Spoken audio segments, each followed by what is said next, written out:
Discussion with this very important topic, thromboembolism in pregnancy. There were questions on this topic in the NEET exam as well as the fellowship entrance exam this year. So, very important topic.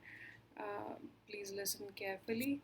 So, it complicates zero point 0.5 to 2 per thousand pregnancies, not a very common condition. There's a 4 to 5 fold increase in risk of VTE. VTE stands for venous thromboembolisms in pregnancy. And apart from that, there's a 3 to 4 fold increased risk of recurrence of venous thromboembolism. That means if a person has had venous thromboembolism in the past, during pregnancy, the risk increases by 3 to 4 fold of a recurrence in venous thromboembolism. The venous thromboembolisms can either be deep vein thrombosis or it can be pulmonary embolism. 75 to 80% cases in pregnancy are deep vein thrombosis and 20 to 25% are pulmonary embolism. Now, one half of the events are known to occur in pregnancy, and other half in the postpartum. That means postpartum is a bigger risk factor. So, the highest risk is in the postpartum. Risk per day is greatest in the weeks immediately after delivery. Apart from that, during pregnancy, the risk increases from first trimester to the third trimester. So, it is highest in the third trimester during pregnancy. Now, when we cover rest of the topics, I'll be covering it under these headings: physiology, risk factors, types of thrombophilias, anticoagulants, prophylaxis and treatment, who to treat, how to treat, when to treat, delivery and CS, when these patients undergo delivery and CS, what precautions are to be taken, and then one important topic, mechanical heart valves, how to give thromboprophylaxis in them during pregnancy. So, coming to physiology, I hope you were clear with these incidences and the occurrence of VTE in pregnancy. Coming to physiology, why is pregnancy a hypercoagulable state? It is known that there is increased clotting potential in pregnancy, there's decreased anticoagulant activity, and there is decreased fibrinolysis. Now, why is the clotting potential increased? If you remember the Virchow's triad, the one important feature was stasis. So, venous stasis is very important in pregnancy because of the increasing size or the enlarged gravit uterus. There's pressure on the vena cava and there's pressure on pelvic veins. So, you have venous stasis, that is one. And apart from that, not very important factors are hormone mediated increase in venous capacitance, that is progesterone is a smooth muscle relaxant. So progesterone relaxes the smooth muscles of the vessels and the venous capacitance increases. The vessels get dilated, chances of stasis increases further. Apart from that, a not very important factor is hyperlipidemia. Some texts also mention a role of insulin. Very important here is stasis. The other point is increase in coagulation factors. So this is pasted from ACOG 2018 guideline on thromboembolism in pregnancy. It says that almost all of the factors, coagulation factors, are increased in pregnancy except for these 3, 2, 5 and 9. All the other factors are increasing. And when you see the anticoagulants, protein S is decreased, the others are not changing. So basically there's an increase in the procoagulant factors and there's a decrease in anticoagulant factors in pregnancy. So because of all these reasons, pregnancy becomes a hypercoagulable state. Coming to the risk factors, what apart from pregnancy itself increases the risk of venous thromboembolism in a female? Very important risk factor is a history of venous thromboembolism in the patient herself. 15 to 25% cases of all venous thromboembolisms will have history in the past. And the next most important is thrombophilias, which can either be acquired or inherited. It is present in 20 to 50%. So 20 to 50% women who have venous thromboembolism in pregnancy have some kind of thrombophilias. Apart from that, other risk factors can either be other obstetric conditions or you can have certain medical conditions. Obstetric conditions are very important. You have cesarean section, cesarean hysterectomy, hyperemesis, multiple gestation, multiparity, preeclampsia, anemia, stillbirth, any kind of hemorrhage, antepartum or postpartum, and then puerperal infection. Apart from that, medical conditions, you have obesity, hypertension, autoimmune diseases like SLE, APL, heart diseases, sickle cell disease, thrombophilias, and advanced age. Caesarean section increases the risk of venous thromboembolism by fourfold compared to vaginal delivery. So these folds, these odds ratios are very important for MCQs, one-liners. Then I hope this was all clear. We discussed the risk factors and we discussed the physiology. Why is pregnancy a hypercoagulable state, and what apart from pregnancy itself predisposes a female to develop VTE in pregnancy.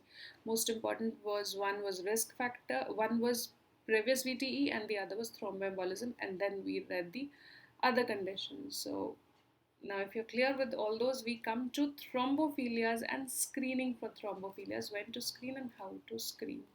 Thrombophilias, we've seen, can be acquired or inherited. The very famous acquired thrombophilia is antiphospholipid antibody syndrome.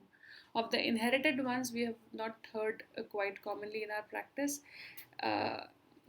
First to define inherited or acquired thrombophilias are deficiency of inhibitors of coagulation. The inhibitors of coagulation, there's either a inherited deficiency or there are antibodies against them. So there's an imbalance between coagulant and anticoagulant factors in thrombophilias, which leads to a hypercoagulable state and recurrent venous thromboembolism.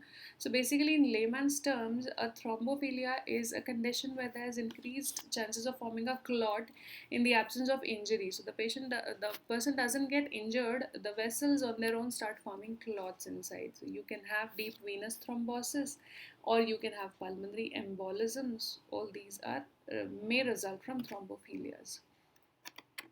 Other classification, the one classification we had been talking about, inherited and acquired. These names are important for you to remember. Factor V Leiden mutation, prothrombin gene mutation. Both these mutations can be homozygous or heterozygous. The severity depends on whether they are homozygous or heterozygous. Antithrombin 3 deficiency, protein S deficiency, protein C deficiency.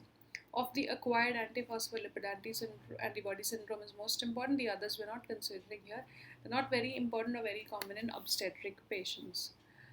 So coming to another classification for us, a more important classification is classifying them into high-risk thrombophilias and low-risk thrombophilias, because according to this, our thromboprophylaxis or our management in pregnancy will change. So high-risk thrombophilias are antithrombin deficiency, factor V Leiden mutation homozygous. The highest risk is with this condition. You have prothrombin gene mutation homozygous, and then you have double heterozygote for these two. So the person has a heterozygous mutation of factor V Leiden and heterozygous mutation of prothrombin gene, has both the mutations. So that also becomes a high-risk thrombophilia. Among the low-risk thrombophilias, you have antiphospholipid syndrome, you have factor V Leiden mutation heterozygote, prothrombin gene mutation heterozygote, and protein C or protein S deficiency. So this classification or this distinction is important for you to remember. Coming to the odds ratio of increasing risk of venous thromboembolism. So if you see, the highest risk is with factor V Leiden homozygote mutation, 35.8 times. The odds ratio means how many times the risk is increased compared to someone who's a non-carrier. So compared to a non-carrier, the risk is 35.8 times higher if the patient is homozygote for factor V Leiden mutation. Similarly, the risk is high for prothrombin gene homozygous mutation, factor V and prothrombin gene double heterozygote mutation. This chart is only to show you that factor V Leiden mutation has the highest risk of venous thromboembolisms. Coming to, now we have seen these thrombophilias, coming to which all patients should be screened for thrombophilias. Do we universally screen of pregnant women, or do we universally screen all those women who are trying to conceive? We don't do that. There are specific indications, like a personal history of venous thromboembolism. If before conceiving she says she has history of venous thromboembolism, then you would want to do a thrombophilia screen in her to decide whether she needs thromboprophylaxis. Then if there's a first degree relative with a history of high risk inherited thrombophilia, high risk as in those conditions, factor V Leiden mutation homozygous, prothrombin gene mutation homozygous. So if a first degree relative has any of these high risk mutations, then you would also want to screen your patient for thrombophilias. but it is not indicated. Now we're talking about, remember this I've missed here, we're talking about inherited thrombophilia screening. We're not talking about antiphospholipid antibody screening. That's a different chapter altogether. The difference between this inherited and acquired thrombophilias for obstetric patients is that acquired thrombophilias may be associated with obstetric complications, like you have recurrent pregnancy losses, you can have early onset preeclampsia, early onset intrauterine growth restriction, while a clear association between inherited thrombophilias and all those obstetric complications is not seen. So these are not known to increase the risk of those obstetric conditions. That's why in women with obstetric complication, history of obstetric complications, we do not screen for inherited thrombophilias. So basically this chart is about when to screen for inherited thrombophilias. If there's a personal history, if there's a family history of a high risk type of thrombophilia, and it is not indicated in any kind of obstetric complications. Now, when to screen, whether to screen in pregnancy or not, it is said, this is from ACOG again, the screening should be remote from the thrombotic event. If a person has had venous thromboembolism in the recent past, you will wait for at least 6 weeks to get the test done, and preferably when she's not pregnant and she's not taking any anticoagulation or hormonal therapy. So the best time to screen is 6 weeks after the most recent thromboembolic event, while she is not pregnant and she is not on any anticoagulant or hormone therapy. These points are important to remember. Now, how to test for each of these mutations or deficiencies? You see, if you see mutations, generally we do a genetic testing, and if you see deficiencies, we generally do the levels of those factors. So factor 5 latent mutation, you do activated now, because factor 5 is important for protein C activation.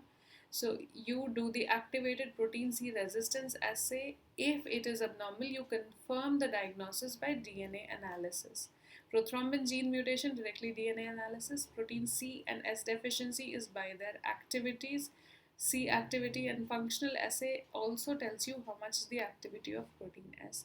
Antithrombin deficiency, again by antithrombin activity. Next table or next column is telling you, is the testing reliable during pregnancy? Generally for most of these the testing is reliable during pregnancy, except for protein S, where you can increase the cutoff, or yes, you can decrease the cutoff to 30% and 24% in second and third trimesters. So that's one small point. Otherwise, during pregnancy also these tests are reliable.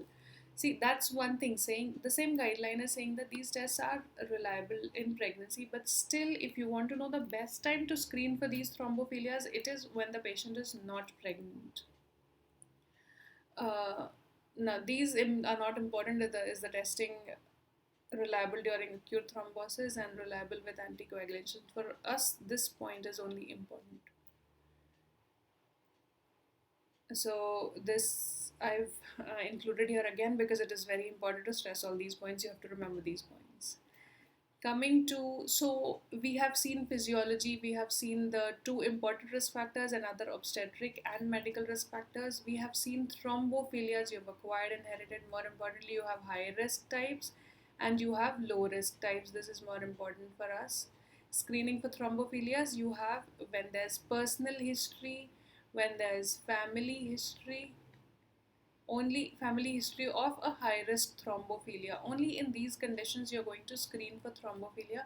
You're not going to screen in obstetric complications, and ideally when she's not pregnant, not taking anticoagulant, not taking hormonal therapy, and at least 6 weeks after venous thromboembolism, that's when you screen.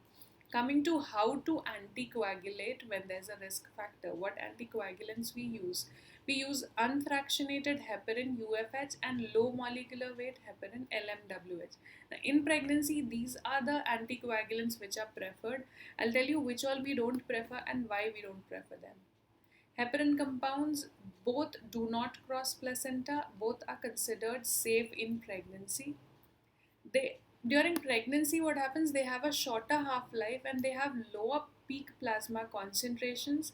That's why you have to give higher doses and more frequent administrations may be needed during pregnancy compared to non pregnant states if you need anticoagulation in pregnancy. So, we are talking about unfractionated and low molecular weight heparins.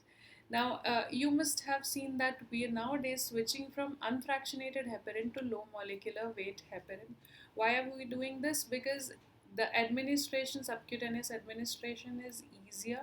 You have fewer adverse effects. The bleeding adverse effects, the bleeding complications are lesser with LMWH. You have fewer bleeding episodes, you have fewer allergic complications. The response is more predictable. There's lower risk of heparin induced thrombocytopenia, is more common with unfractionated heparin. It has a longer half life, so less frequent dosing and less bone mineral density loss. So, bone loss is also less with LMWH. So, in general, low molecular weight heparin is preferred in pregnancy. But at term, because it has a longer half life and because it doesn't have an antidote for reversal, and I've enumerated all the points. It has a, at term, we don't prefer low molecular weight heparin because it has a longer half life. So if the patient goes suddenly in labor, the residual effects of LMWH will be there in the female while she is delivering and may be there in the newborn child as well. So one is longer half life and then inability to assess the current effects. Now, if you remember, warfarin maybe the effect of warfarin is assessed very clearly with INR. The effect of unfractionated heparin is assessed nicely with APTT, while for low molecular heparin you can do this anti 10A levels, but it's not an ideal marker of the effect of LMWH. So you don't have a very standard laboratory study to tell you how much effect of low molecular weight heparin has been there. Apart from that, you don't have any pharmacologic reversal. You don't have a drug like protamine for unfractionated heparin which can reverse its effects. Because of these 3 points, we don't prefer low molecular weight heparin at term. Uh, at term, sometimes when a patient is high risk and you cannot withhold heparins even for 12 to 24 hours, you may switch her to unfractionated heparin for some time and then you may withhold it. So basically, you have to remember that we prefer low molecular weight heparin, but it is difficult to control low molecular weight heparin at term if you're giving very high doses. For obstetric indication, mostly for the thromboprophylaxis, the risk is not very high and you can give LMWH at term as well. Now, other anticoagulants, remember any oral anticoagulants, any name apart from heparin, low molecular weight, or unfractionators is a no-no for pregnancy. We're not using any oral direct thrombin inhibitors like those new names like dabigatran. You don't even have to remember whatever these names are because you just have to remember that it's only heparins we are using. We're not using warfarin, we're not using aspirin, we're not using any of these anticoagulants in pregnancy. We're only using heparins. Remember, these drugs will have their own indications if there are cardiac conditions. They're not absolutely contraindicated. They are not indicated for thromboprophylaxis as such. Right, so warfarin is also not preferred during pregnancy because of the embryopathy, because the warfarin embryopathy that is associated with it. So we talked about anticoagulants. Now prophylaxis and treatment, who to treat and how to treat them. So first we see how to give these anticoagulants. What are the various ways we can give them? You have prophylactic dose, you have intermediate dose, you have adjusted dose, and then you have postpartum anticoagulation. In prophylactic dose for low molecular weight heparin, now enoxaparin is low molecular weight heparin. You give 40 milligrams subcutaneously once daily. Unfractionated heparin, the dose can range from 5,000 to 10,000 units every 12 hourly. The dose increases from 5,000 in first trimester to up to 10,000 in second trimester. When you're giving such high doses, you have to monitor it with APTT. Intermediate dose is only for low molecular weight heparin and enoxaparin twice daily. Adjusted dose is the therapeutic dose. Generally, we give therapeutic dose when there is history of venous thromboembolism, or when she is already taking anticoagulation prior to pregnancy. We give the therapeutic dose. The therapeutic dose is higher. Most importantly, the therapeutic dose needs monitoring. You have to monitor the dose, and you have to adjust the dose. It's an adjusted dose, it's adjusted according to the marker. So for low molecular weight heparin, the marker is anti 10A level. You give the first dose 1 mg per kg every 12 hourly, and then you measure anti 10A levels. It should be in the target range, which is between zero point 0.6 to 1 units per ml. It should be after 4 hours after the first injection. Similarly, unfractionated heparin, you give a very high dose, you give the therapeutic dose, and you target APTT in the range of 1.5 to 2.5. This 3 is a mistake.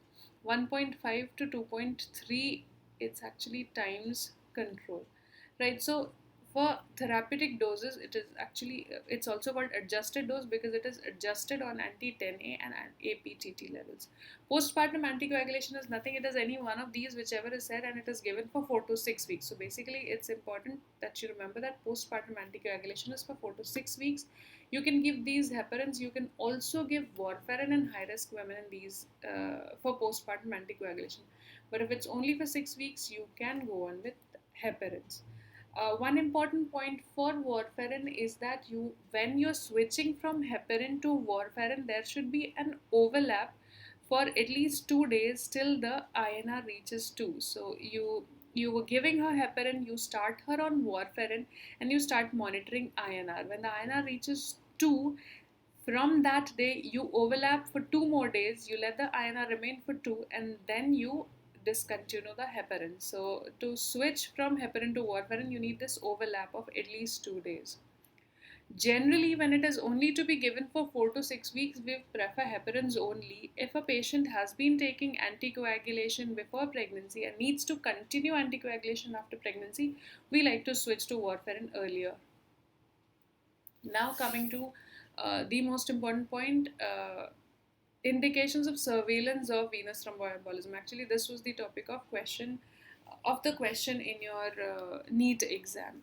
Now, surveillance, I'll tell you, apart from these regimes, or apart from these thromboprophylaxis regimes, you also have a thing called surveillance. That is, if the risk is low, like in any pregnancy, you have to do surveillance. You have to be vigilant that she could develop venous thromboembolism. So you have indications of surveillance.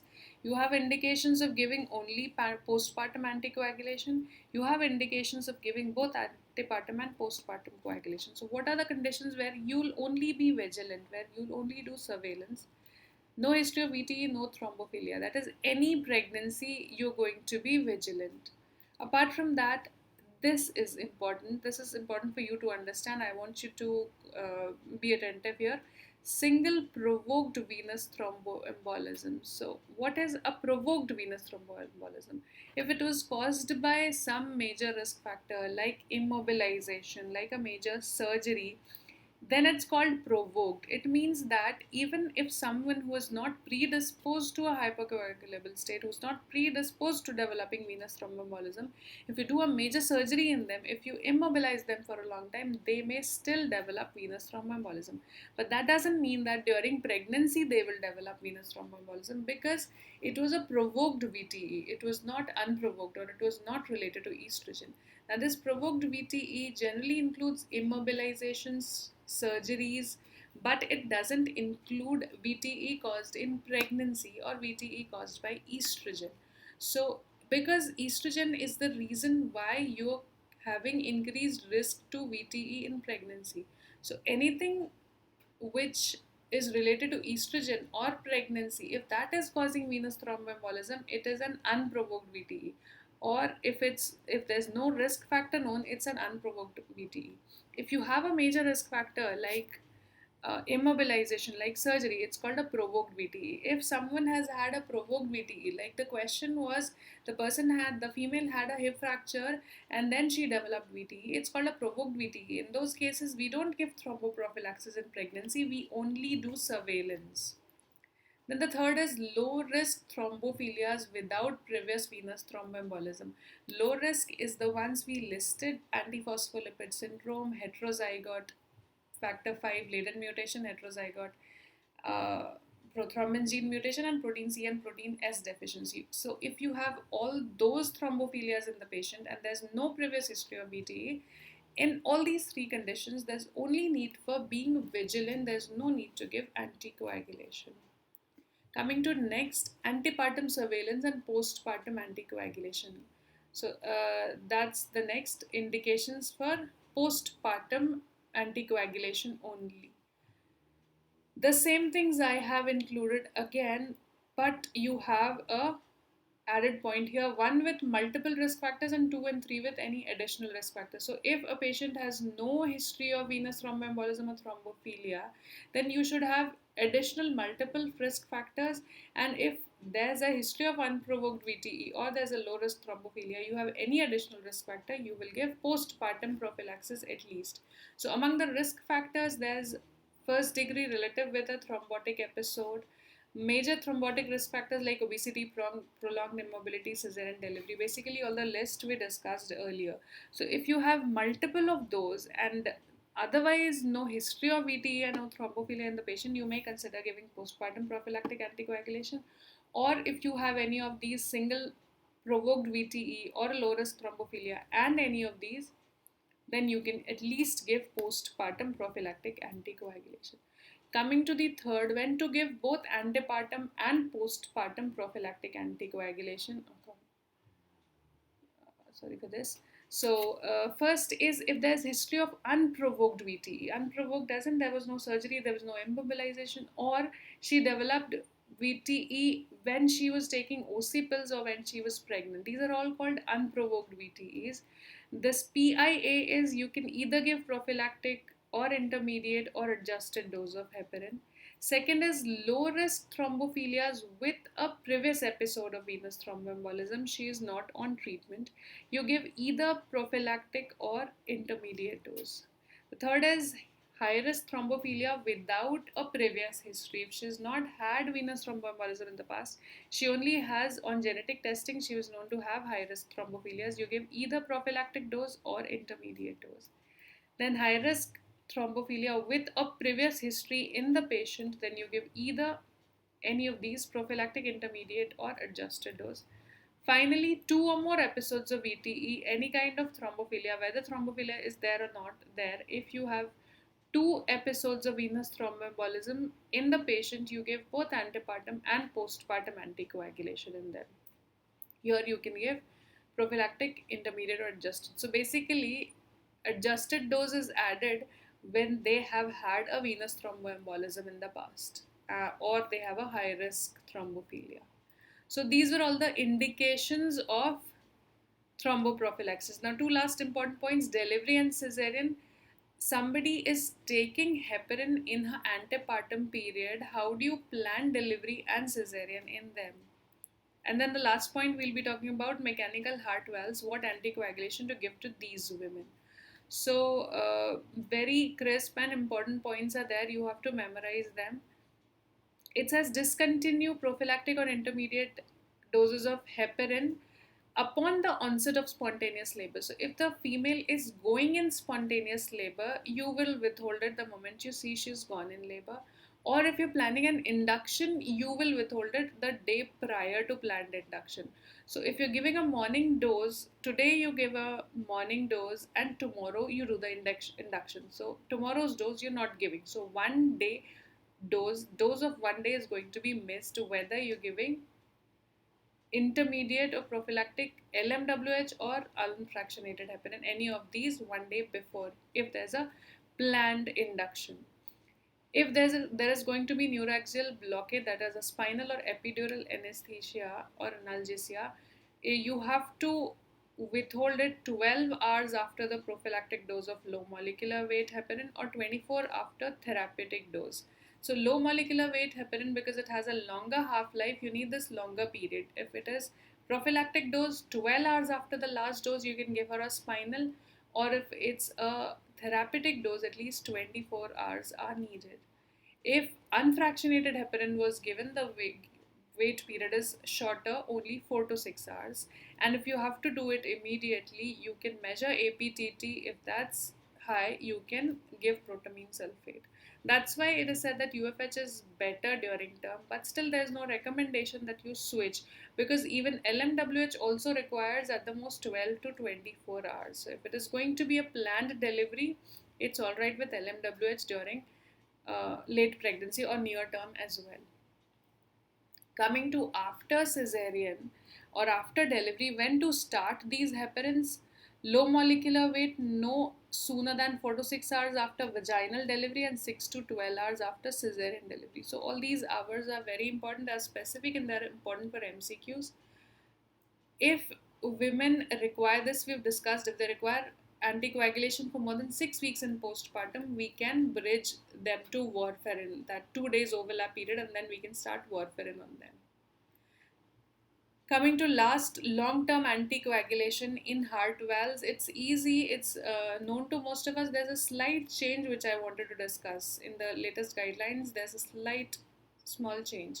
2018 ACOG says the age-old regimes what we use are the adjusted dose LMWH or unfractionated heparin throughout pregnancy. So if she's a low-risk patient with a mechanical heart valve, you can give her low molecular weight or unfractionated heparin throughout pregnancy from first to third trimester. That's the easiest way.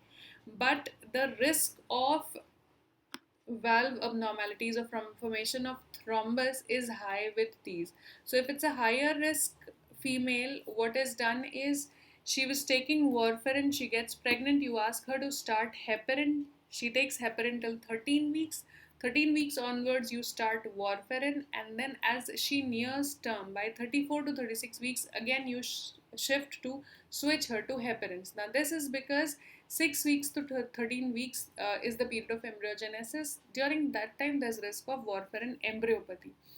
And near term, you have warfarin having a longer effect. If she goes in labor, the baby can have intracranial hemorrhage. There's a severe risk of PPH if she goes in labor on warfarin. So by 2 weeks to 4 weeks before expected delivery, we switch her to LMWH or unfractionated heparin. There's no doubt about this. This has always been there. This I've explained why we don't give warfarin near delivery, because of the risk of fetal hemorrhage. And if at all she does go in labor, you have to keep fresh frozen plasma ready and you have to give vitamin K to the patient. Apart from that, what changes there, AHA is American Heart Association. It is saying that warfarin is recommended in second and third trimesters till 2 weeks before. Then discontinuation of warfarin with initiation of unfractionated heparin or low molecular weight heparin is recommended before planned delivery. So this is also what we already know. This one additional point is that you have to also give aspirin to people with mechanical heart valves. Now coming to this important point, in first trimester you can also continue warfarin if the dose required is 5 mg per day or less. So this is the only change that I wanted to discuss here. We already knew that it is heparin, warfarin, heparin for pregnant women, but now the guidelines are saying that if the dose of warfarin is quite low, it's less than 5 mg per day, then you can continue warfarin even in the first trimester. If you require higher dose, this second lengthy point is just saying that if you require a higher dose of warfarin, then either give low molecular weight heparin or give unfractionated heparin. Now these dose adjustments are very important here. You give therapeutic doses and the dose adjustments are important because it's a mechanical heart valve and the risk of valve thrombosis is very high here. So only important point which I wanted to stress here was if the warfarin dose is less than or equal to 5 mg per day, you can give warfarin even in first trimester. Not the third trimester, or rather not late pregnancy, 34 to 36 weeks, again you will switch to LMWH or unfractionated heparin. So I think that was all about thromboembolism in pregnancy. Most of the points have been taken from two ACOG guidelines. A few points from Williams have been taken. Now, this was a question. I want to end my discussion with this question in NEET 2020. Very important question. Pregnant female, history of DVT after hip fracture few years back. What is the management in pregnancy? So, if you remember from the discussion, this is a provoked VTE. All we require here is surveillance. If this patient had any other risk factor, then we would give antepartum surveillance and postpartum therapeutic anticoagulation. So this answer, I think after the whole lecture, is quite clear. The answer is C. Now, this point I have again brought back because we've discussed this. No history of VTE, single provoked VTE. It's an indication only for surveillance. Now, the points that I have taken are simplified from this big confusing table or chart which is given in the ACOG guideline. If you see here, single provoked VTE in antepartum period, you only do surveillance. Postpartum also, you only do surveillance. And you can give prophylactic anticoagulation in postpartum if the patient has additional risk factors. Now, if you go to this superscript, the description is any of these risk factors. So basically, it is just the same things that I taught you in those slides. I have only simplified them for you to remember. Suggested reading, this is where I've taken the discussion topics from. That's all for today. Next lecture, we'll take another interesting topic. Thank you for now.